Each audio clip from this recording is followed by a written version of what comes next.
Bugün çok önemli bir gün. 9 Mayıs Dünya Çölyak Farkındalık Günü. Bugün özellikle çölyak hastalığı konusunda değerli vatandaşlarımızı, toplumumuzu bilinçlendirmek, farkındalık oluşturmak için çok önemli bir gün. Peki çölyak hastalığı nedir diye bakıldığında çölyak özellikle gluten adı verilen proteine karşı bağışıklık sisteminin anormal tepki verdiği kronik bir sindirim sistemi hastalığı. Gluten deyince buğday, arpa, çavdar ve bazı yulaf türlerinde bulunuyor. Özellikle bu hastalıkta ne zaman gluten alırsanız ince bağırsağınızda bu villus adı verilen emici yüzeyler zarar görüyor. O yüzden bu da ne oluyor? Besin emilimini bozuyor. Genelde genetik yatkınlık, ailede çölyak hastalığı varsa mutlaka risk artar. Annenize, babanıza, çevrede varsa.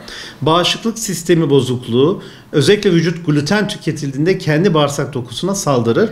Bir de çevresel faktörler, yani enfeksiyonlar, erken yaşta gluten tüketimi gibi unsurlarda sebep oluyor.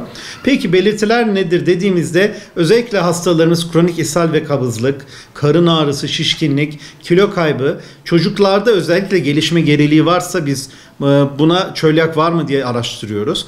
Demir eksikliği anemisi, halsizlik, cilt döküntüsü ve ağız yaraları, kemik erimesi ve sinirlilik. Bunlar hepsi belirtileri.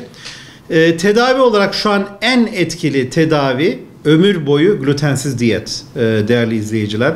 Özellikle buğday, arpa, çavdar bunların türevlerini içeren yiyeceklerden tamamen uzak durması gerekiyor hastalarımızın.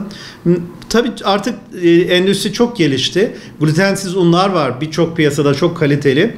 Dolayısıyla glutensiz pirinçten, mısırdan, nohut unundan özel glutensiz ürünleri tercih ederseniz bu problemi ortadan kaldırıyor.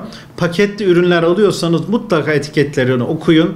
Son vurgulayacağım konu, çölyak hastaları için çok küçük bir gluten miktarı bile ciddi sağlık sorunlarına yol açabiliyor. O yüzden toplumun bu konuda duyarlı olmasını, hastalarımızın yaşam kalitesini arttırma adına çok önem veriyorum. Sevgiler, saygılar.